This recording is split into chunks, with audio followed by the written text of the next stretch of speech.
ഓം ഗും ഗുരുഭ്യോ നമ. ഓം ഗം ഗണപതയേ നമ. ഓം സം സരസ്വത്യേ നമ. ഓംകാരപ്പൊരുളാം ജഗജ്ജനനീ നിൻ പാദം നമിച്ചന്വഹം. ശങ്കാഹീനമുരച്ചിടാം സവിനയം സത്യം പരം ധീമഹി. ഓം സർവചൈതന്യരൂപാം താം ആദ്യാം വിദ്യാം ച ധീമഹി ബുദ്ധിം യാന പ്രചോദയാത്. കൂജന്തം രാമ രാമേതി മധുരം മധുരാക്ഷരം ആരുഹ്യ കവിതാശാഖാം വന്ദേ വാൽമീകികോകിലം. രാമായ രാമഭദ്രായ രാമചന്ദ്രായ വേധസേ രഘുനാഥായ നാഥായ സീതായാ പതയേ നമഃ. യത്ര യത്ര രഘുനാഥകീർത്തനം തത്ര തത്ര കൃതമസ്തകാഞ്ജലിം ബാഷ്പവാരി പരിപൂർണലോചനം മാരുതിം നമത രാക്ഷസാന്തകം. ഹരേ രാമ രാമ രാമ ഹരേ ഹരേ, ഹരേ കൃഷ്ണ കൃഷ്ണ കൃഷ്ണ ഹരേ ഹരേ. എല്ലാവർക്കും നമസ്കാരം. വാൽമീകി രാമായണത്തിലെ സുന്ദരകാന്ഡം 62-ാം സർഗമാണ് വ്യാഖ്യാനം പറയുന്നത്. മധുവനഭഞ്ജനം. സീതാദേവിയെ കണ്ട് ലങ്കാപുരം നശിപ്പിച്ച് മടങ്ങി വന്ന ഹനുമാൻ സന്തോഷത്തോടെ നടന്ന കാര്യങ്ങളെല്ലാം ജാമ്പവാദി വാനരന്മാരോടൊക്കെ പറഞ്ഞു. അവരെല്ലാം അത് കേട്ട് ആഹ്ലാദം കൊണ്ട് തുള്ളിച്ചാടി ആ കാട്ടിൽ സഞ്ചരിച്ചു. അങ്ങനെ നടക്കുമ്പോൾ ദതിമുഖൻ എന്ന് വാനരൻ പാലിക്കുന്ന സുഗ്രീവന്റെ മധുവനം കണ്ട് അവർ മധുപാനം ചെയ്യാൻ ആഗ്രഹം പ്രകടിപ്പിച്ച് അംഗദനോട് അപേക്ഷിച്ചു.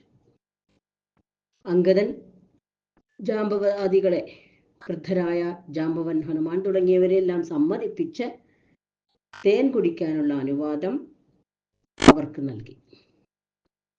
അനുമതി നേടിയ സന്തുഷ്ടരായ ആ വാനരന്മാർ ആഹ്ലാദത്തോടെ അങ്ങുമിങ്ങും നൃത്തം ചെയ്യുന്നു. ചിലർ പാടുന്നു, ചിരിക്കുന്നു, ചിലർ നമസ്കരിക്കുന്നു, ചിലർ നിലംപതിക്കുന്നു. എന്താണ് ചെയ്യേണ്ടതെന്ന് അറിയില്ല. അവർ സന്തോഷം കൊണ്ട് പല ചേഷ്ടകളും കാണിച്ചുകൊണ്ടിരുന്നു. അങ്ങനെ അവർ മധുപാനം കൊണ്ട് മതിച്ച് കൂത്താടി.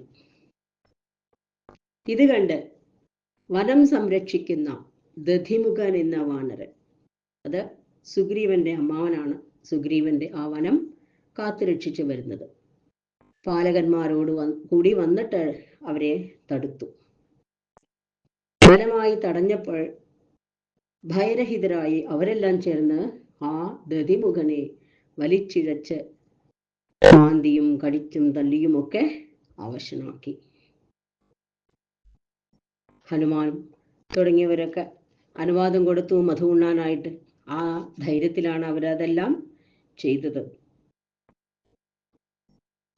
വാനരോത്തമനും ഹരിശ്രേഷ്ഠനുമായ ഹനുമാൻ അവരോട് പറഞ്ഞു, വാനരന്മാരെ, നിങ്ങൾ നിശ്ചിന്തരായി മധുപാനം ചെയ്തുകൊള്ളൂ. നിങ്ങളുടെ എതിരാളികളെ ഞാൻ തടുത്തു നിർത്താം. ഹനുമാന്റെ ഭാഷണം കേട്ട് അംഗദനും വളരെ സന്തോഷമായി. ഇങ്ങനെ പറഞ്ഞു, വാനരന്മാർ മധുപാനം ചെയ്യട്ടെ. കാര്യസിദ്ധി നേടിയ ഹനുമാന്റെ വാക്ക് അകാര്യമാണെങ്കിൽ പോലും നിർവഹിക്കേണ്ടതുണ്ട്. അപ്പോൾ കാര്യമായാലോ? ഈ കാര്യം പറയേണ്ടതുണ്ടോ? തീർച്ചയായിട്ടും അവരിഷ്ടം പോലെ മധു ഉണ്ണട്ടെ എന്ന് ആ അംഗദൻ പറഞ്ഞപ്പോൾ എല്ലാ വാനരന്മാർക്കും സന്തോഷമായി. നന്നായി, നല്ലത് നല്ലത് എന്ന് അവര് ആ അംഗദനെ പുകഴ്ത്തി. വാനരന്മാരെല്ലാവരും അംഗദനെ പൂജിച്ച് മധുവനത്തിലേക്ക് പോയി. മധുവനത്തിൽ പ്രവേശിച്ചവർ കാവൽക്കാരെ ശക്തമായി ആക്രമിച്ച് മധുപാനം ചെയ്തു. പഴുത്ത പഴങ്ങൾ പറിച്ചെടുത്ത് ഭക്ഷിച്ചു. മധുവനം സംരക്ഷിക്കാൻ വന്നണഞ്ഞ 100 കണക്കിന് വനപാലകന്മാരെ അവരെല്ലാം ചേർന്ന് കൂട്ടമിട്ട് ആക്രമിച്ചു. പറയോളം പോന്ന തേൻകൂട് കൈകൊണ്ടെടുത്ത് അവർ കൂട്ടം ചേർന്ന് കുടിച്ചു. മറ്റുള്ളവർ ഭക്ഷിച്ചു.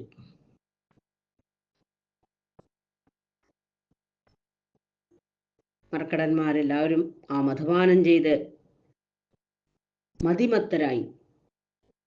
ഉന്മത്തരായ അവരെല്ലാം ഉച്ഛിഷ്ടമായ മധു കൊണ്ട് തമ്മിൽ എറിയുക, കളിക്കുക, എന്തൊക്കെയാ ചെയ്യേണ്ടതെന്ന് വെച്ചാൽ അല്ല പലതും ചെയ്തു തുടങ്ങി. മതം കൊണ്ട് മത്തരായിട്ടാണ് അവരത് ചെയ്യണത്. അപരന്മാർ വൃക്ഷമൂലങ്ങളിൽ കൊമ്പും പിടിച്ചു നിൽക്കുന്നു. കുറെ പേര് മതം പൂത്ത മറ്റു ചിലര് ഇലകൾ വിരിച്ച് കിടക്കുന്നു. ചില വാനരന്മാര് ആഹ്ലാദത്തോടുകൂടി പരസ്പരം പൊക്കിയെടുത്ത് മറിച്ചിടുന്നു. ചിലർ കാലുകൊണ്ട് തോണ്ടുന്നു, ചിലർ അട്ടഹസിക്കുന്നു, ചിലർ സന്തുഷ്ടരായി കൂവി വിളിക്കുന്നു.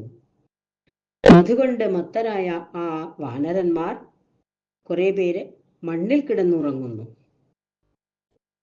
ചിലർ ഗർവോടെ ചിരിക്കുന്നു, മറ്റു ചിലർ മറ്റു പലതും ചെയ്തുകൊണ്ടിരിക്കുന്നു. ചിലർ എന്തൊക്കെയോ ചെയ്തിട്ട് ഓരോന്ന് പുലമ്പിക്കൊണ്ടിരുന്നു. ഇനി കുറെ പേര് മറ്റെന്തോ ഓർത്തുകൊണ്ടിരിക്കുക. ദതിമുഖന്റെ സേവകന്മാരായി അവിടെയുള്ള മധുപാലകന്മാർ ഭയങ്കരന്മാരായ വാനരന്മാരുടെ എതിർപ്പ് മൂലം നാലുപാടും പാഞ്ഞുപോയി. എതിർക്കാൻ വന്ന അവരെല്ലാവരും ഇവരുടെ തല്ലുകൊണ്ട് സഹിക്കാൻ വയ്യാണ്ട് അവരവിടുന്ന് ഓടി രക്ഷപ്പെട്ടു. മുട്ടുകളിൽ പിടിച്ചു വലിച്ച് ആകാശത്തേക്ക് എറിയപ്പെട്ട ചിലർ പേടിച്ചരണ്ടു ചെന്ന് ദധിമുഖനോട് അറിയിച്ചു. ഈ വിവരങ്ങളെല്ലാം ദധിമുഖനെ അറിയിച്ചു. പാലകന്മാർ ചെന്നിട്ട് ഹനുമാനാൽ അനുഗ്രഹിക്കപ്പെട്ട വാനരന്മാർ മഹനീയമായ മധുവനം നശിപ്പിച്ചു, ഞങ്ങളെ മുട്ടുകളിൽ പിടിച്ചു വലിച്ച് ആകാശത്തേക്ക് എറിഞ്ഞു. ഇങ്ങനെയുള്ള ആ സങ്കടം ദതിമുഖനെ അറിയിച്ചു. ദതിമുഖൻ അതെല്ലാം കേട്ട് കോപിച്ച് മധുവനം നശിച്ചതായി കണ്ടും ആ കവികളെ ആശ്വസിപ്പിച്ചു കൊണ്ടിങ്ങനെ പറഞ്ഞു, നിങ്ങൾ ഇങ്ങോട്ട് വരിൻ, നമുക്ക് പോയി ബലഗർവിതന്മാരായി മധുമോന്തുന്ന വാനരന്മാരെ തടുത്തു നിർത്താം.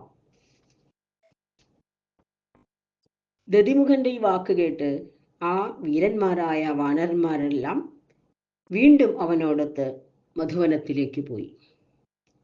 ദതിമുഖൻ വലിയൊരു വൃക്ഷം പറിച്ചെടുത്തു കൊണ്ടാണ് പോകുന്നത്. കോപത്തോടുകൂടി പിന്നാലെ വാനന്മാരെല്ലാവരും പാഞ്ഞുപോയി. വാനന്മാര് ശിലകളും മരങ്ങളും പാറകളും ഏന്തി കോപിഷ്ഠരായി ആ കവികുഞ്ചരന്മാരുടെ നേർക്ക് ചെന്നു. ആ സ്വാമിയുടെ വചനം കേട്ട്, അതായത് ദതിമുഖൻ പറഞ്ഞത് കേട്ട് ആ പാലകന്മാരെല്ലാവരും ഓരോരോ ആയുധങ്ങളും കയ്യിലെടുത്ത്, അതായത് ശിലകളും പാറകളും ഒക്കെയാണ്, മരങ്ങളൊക്കെ തന്നെയാണ് അവരുടെ ആയുധങ്ങൾ, വെമ്പലോടുകൂടി അവരുടെ നേർക്ക് പാഞ്ഞു ചെന്നപ്പോൾ വീരന്മാരായ പാലകന്മാർ മരങ്ങളിലും നിലത്തും നിൽക്കുന്ന ബലഗർവിതന്മാരായ ആ വാനരന്മാരെ കൂട്ടം കൂട്ടമായി ആക്രമിച്ചു. അത് കണ്ട് ക്രുദ്ധനായ ആ ദതിമുഖനെ ഹനുമാൻ തുടങ്ങിയ വാനര പുങ്കവന്മാർ വേഗത്തിൽ പാഞ്ഞ് എതിർത്തു. ഹനുമാൻ തുടങ്ങിയവരെല്ലാം വന്നിട്ട് ആ ദതിമുഖനോട് ഏറ്റുമുട്ടി. മരവുമേന്തി ചാടി വരുന്ന മഹാബാഹുവും മഹാവേഗവാനുമായ ആ മഹാശക്തനെ കുപിതനായ അംഗദൻ കൈകൾ കൊണ്ട് പിടിച്ചു നിർത്തി. അംഗദൻ, എല്ലാവരും മതമത്തരാണ്. മധുപാനം ചെയ്ത ആ ഉന്മാദത്തോടു കൂടിയാണ് ഓരോ പ്രവൃത്തികളും ചെയ്യുന്നുണ്ട്, ബുദ്ധിപൂർവമല്ല. മതാന്ധനായ ഇവൻ എൻ്റെ യജമാനനാണ് എന്നൊന്നും ചിന്തിച്ചില്ല, കൃപ കാണിച്ചില്ല. അവനെ വേഗം നിലത്തിട്ട് ചതച്ചരച്ചു. അംഗദൻ ആ ദതിമുഖനെ നിലത്തിട്ട് ഉപദ്രവിച്ചു, ചതച്ചരച്ചു. കയ്യും മുഖവും തുടയും തളർന്ന് ചോരവാർന്ന മഹാവീരനായ ആ കവികുഞ്ചരൻ അല്പനേരം മോഹാലസ്യപ്പെട്ടു. ദതിമുഖൻ കുറച്ചു നേരം മോഹാലസ്യത്തിൽ കിടന്നെങ്കിലും വേഗം തന്നെ ആശ്വാസമാർന്ന് രുഷ്ടനായ ആ രാജമാതുലൻ മധുമത്തരായ വാനരന്മാരെ വടികൊണ്ട് തടുത്തു നോക്കി. എങ്ങനെയോ ആ വാനരന്മാരിൽ നിന്ന് വിമുക്തനായ ആ വാനരശ്രേഷ്ഠൻ വാനരന്മാരിൽ നിന്ന് എങ്ങനെയോ രക്ഷപ്പെട്ടു പോന്ന് ആളൊഴിഞ്ഞ ഒരു സ്ഥലത്ത് ചെന്ന് അടുത്തെത്തിയ തൻ്റെ ഭൃത്യന്മാരോടായിട്ട് ഇങ്ങനെ പറഞ്ഞു, നിങ്ങളെല്ലാം വരുവിൻ, എൻ്റെ കൂടെ വരും നിങ്ങളെല്ലാവരും. നമുക്ക് യജമാനനായ സുഗ്രീവൻ ശ്രീരാമനോടൊത്ത് വാഴുന്നിടത്തേക്ക് പോകാം. വാനര രാജാവായ സുഗ്രീവന്റെ അടുത്തേക്ക് നമുക്ക് പോകാം എന്ന് അവരെ കൂട്ടിക്കൊണ്ടു പോകാണ്. ദതിമുഖൻ. ഈ അംഗദന്റെ സർവദോഷങ്ങളും രാജാവിനെ കേൾപ്പിക്കാം. അംഗദന്റെ അനുവാദത്തോടെയാണല്ലോ ഇവരെല്ലാവരും ചെയ്യുന്നത്. അത് നമുക്ക് അംഗദന്റെ എല്ലാ ദോഷങ്ങളും നമുക്ക് രാജാവിനെ കേൾപ്പിക്കാം. ബാലിയുടെ പുത്രനാണല്ലോ അംഗദൻ. അത് കേട്ടു കഴിഞ്ഞാൽ അപ്പൊ സുഗ്രീവന് ദേഷ്യം തോന്നിയാലോ, മധുവനം നശിപ്പിച്ചു കണ്ടതും അങ്ങനെയൊക്കെ ഓർത്തായിരിക്കും അവനങ്ങനെ പറഞ്ഞിരിക്കാം. അവനതെല്ലാം കേട്ട് കോപമാർന്ന് കുരങ്ങന്മാരെ കൊന്നുള്ളൂ. ഇഷ്ടം മധുവനം ഹേത്തൽ സുഗ്രീവസ്യ മഹാത്മന പിതൃപൈതാമഹം ദിവ്യം ദേവൈരവി ദുരാസതം. ദേവന്മാർക്ക് പോലും പ്രാപിക്കാൻ കഴിയാത്തതാണ് പിതൃപൈതാഹം. പിതൃക്കളുടെ കയ്യിൽ നിന്ന് കിട്ടിയതാണ്, ആ സിദ്ധിച്ചതാണ് ആ സുഗ്രീവനാവനം. പിതൃപൈതാമഹ സിദ്ധവും ദിവ്യവും ദേവന്മാർക്ക് പോലും ദുഷ്പ്രാപ്യവുമായ ഈ മധുവനം സുഗ്രീവന് ഏറ്റവും പ്രിയപ്പെട്ടതാണ്.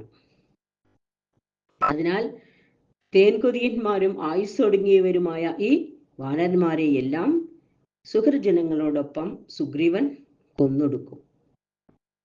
നിർവാജ്ഞ ലംഘിക്കുന്ന ഈ ദുരാത്മാക്കൾ വധാർഹരാണ്. അമർഷത്തിൽ നിന്നുണ്ടായ ആ ദതിമുഖന്റെ രോഷത്തോടെയുള്ള ജൽപ്പനങ്ങളാണിതൊക്കെ. ആ ദതിമുഖൻ ദേഷ്യത്തോടുകൂടി ഇനി പറയാണ്, സുഗ്രീവരോടിരുന്ന് ഉണർത്തിച്ചാൽ സുഗ്രീവൻ ഇവരെ വധിച്ചുകൊള്ളും എന്ന് പറഞ്ഞിട്ട് അവര് സുഗ്രീവന്റെ അടുത്തേക്ക് പോവുകയാണ്. മഹാശക്തനായ ദതിമുഖൻ വനപാലകന്മാരോട് ഇങ്ങനെ പറഞ്ഞ് അവരോടൊപ്പം വേഗം തന്നെ കുതിച്ചു ചാടി പോയി. നിമിഷ നേരത്തിനുള്ളിൽ ആ വനവാസിയായ ദതിമുഖൻ സൂര്യപുത്രനായ സുഗ്രീവൻ വസിക്കുന്ന സ്ഥലത്തെത്തി. ശ്രീരാമനോട് ഒപ്പം കഴിയുന്ന സുഗ്രീവന്റെ താമസ സ്ഥലത്ത് അവരെത്തിച്ചെന്നു. രാമം ച ലക്ഷ്മണം ചൈവ ദൃഷ്ട്വാ സുഗ്രീവമേവ ച സമപ്രതിഷ്ഠാം ജഗതീം ആകാശാൻ നിപപാതഃ. അവൻ രാമനെയും ലക്ഷ്മണനെയും സുഗ്രീവനെയും ദർശിച്ച് ആകാശത്ത് നിന്ന് നിരപ്പുള്ള നിലത്തേക്ക് ചാടി. മഹാവീരനും പാലകന്മാരുടെ പ്രധാന നായകനുമായ ദതിമുഖൻ പാലകന്മാരോടുകൂടി തന്നെ അവിടെ ചാടി വന്നു. സദീനവദനോ ഭൂത്വാ കൃത്വാ ശിരസിജാഞ്ജലിം സുഗ്രീവസ്യാശുതൗ മൂർധ്നാ ശരണോ പ്രത്യപീഡയൽ. അവൻ വിഷണ്ണവദനായി, ദതിമുഖൻ വളരെ സങ്കടത്തോടുകൂടി കൈകൾ തലയിൽ വെച്ച് ആ സുഗ്രീവന്റെ 2 കാലുകളിലും വീണ് നമസ്കരിച്ചു. രക്ഷിക്കണേ എന്ന് പറഞ്ഞ് രക്ഷിക്കാൻ, ആ വാനരന്മാരിൽ നിന്ന് രക്ഷിക്കണേ. അത്രയും തൻ്റെ ഉണ്ടായ കഥകളെല്ലാം പറഞ്ഞു. അംഗദാദികൾ വന്ന് മധുവനം നശിപ്പിച്ചതും അവരെ ഉപദ്രവിച്ചതും അവരെ ആക്രമിച്ചതുമെല്ലാം പറഞ്ഞു ആ സുഗ്രീവനോട് ദതിമുഖൻ. ഇത് കേട്ട് സുഗ്രീവൻ കോപം കൊള്ളല്ല ചെയ്തത്, സന്തോഷിക്കുകയാണ് ചെയ്യുന്നത്. കാരണം ജാംബവാദ്, ഹനുമാൻ തുടങ്ങിയവര് തീർച്ചയായിട്ടും കാര്യം സാധിച്ചാണ് അവർ വരുന്നത്. സീതയെ കണ്ടുവരുന്നതാണ്. അല്ലെങ്കിൽ തീർച്ചയായിട്ടും അവർ കണ്ടു കാണും. അല്ലാതെ മധുവനം നശിപ്പിക്കാൻ അല്ലെങ്കിൽ ഭംഗനം ചെയ്യാൻ, മധുവന ഭഞ്ജനം ചെയ്യാൻ അവർക്കൊരിക്കലും ധൈര്യം വരില്ല. ഇങ്ങനെ ധൈര്യപൂർവം അവർ മധു കുടിച്ചെങ്കിൽ, വനത്തെ നശിപ്പിച്ചെങ്കിൽ, അവര് ആഹ്ലാദമത്തരായി അത് ചെയ്തെങ്കിൽ തീർച്ചയായിട്ടും അതിൻ്റെ പിന്നിൽ ഇതായിരിക്കും. കാരണം ഹനുമാൻ തുടങ്ങിയവര്, ജാമ്പവാൻ തുടങ്ങിയവരൊക്കെയാണ് ആ കൂട്ടത്തിലുള്ളത്. അപ്പോൾ തീർച്ചയായിട്ടും ഒരു കാര്യം സാധിച്ചു വരുന്നതാണെന്നുള്ള ഉറപ്പിലാണ് സുഗ്രീവൻ സന്തോഷിച്ചത്. സുഗ്രീവനും ആ ദതിമുഖനുമായിട്ടുള്ള സംവാദം അടുത്ത സർഗത്തിലാണ് പറയുന്നത്. അതുവരെ എല്ലാവർക്കും നമസ്കാരം. ഹരേ രാമ രാമ രാമ ഹരേ ഹരേ, ഹരേ കൃഷ്ണ കൃഷ്ണ കൃഷ്ണ ഹരേ ഹരേ. യത്ര യത്ര രഘുനാഥ കീർത്തനം തത്ര തത്ര കൃതമസ്തകാഞ്ജലിം ബാഷ്പവാരി പരിപൂർണലോചനം മാരുതിം നമത രാക്ഷസാന്തകം. ആഞ്ജനേയമതിപാടലാനനം കാഞ്ചനാദ്രികമനീയ വിഗ്രഹം പാരിജാതതരുമൂലവാസിനം ഭാവയാമി പവമാനനന്ദനം. മനോജവം മാരുതതുല്യവേഗം ജിതേന്ദ്രിയം ബുദ്ധിമതാം വരിഷ്ടം വാതാത്മജം വാനരയൂഥമുഖ്യം ശ്രീരാമദൂതം ശിരസാ നമാമി. ശ്രീരാമദൂതം ശിരസാ നമാമി. ഹരേ രാമ രാമ രാമ ഹരേ ഹരേ, ഹരേ കൃഷ്ണ കൃഷ്ണ കൃഷ്ണ ഹരേ ഹരേ. സ്വസ്തി പ്രജാഭ്യാം പരിപാലയന്താ ന്യായേന മാർഗേണ മഹിം മഹീഷാ. ഗോബ്രാഹ്മണേഭ്യഃ ശുഭമസ്തു നിത്യം. ലോകാ സമസ്താ സുഖിനോ ഭവന്തു. ലോകാ സമസ്താ സുഖിനോ ഭവന്തു. ലോകാ സമസ്താ സുഖിനോ ഭവന്തു. ഓം ശാന്തി ശാന്തി ശാന്തി. കായേന വാചാ മനസേന്ദ്രിയേർവാ ബുദ്ധ്യാത്മനാ വാ പ്രകൃതിസ്വഭാവാൻ കരോമി യദ്യൽ സകലം പരസ്മൈ നാരായണായേതി സമർപ്പയാമി. സർവം നാരായണായേതി സമർപ്പയാമി. ശ്രീകൃഷ്ണാർപ്പണമസ്തു. ശ്രീജഗദംബാർപ്പണമസ്തു. ഓം ശ്രീ ഗുരുഭ്യോ നമഃ. ഹരി ഓം തത്സത്.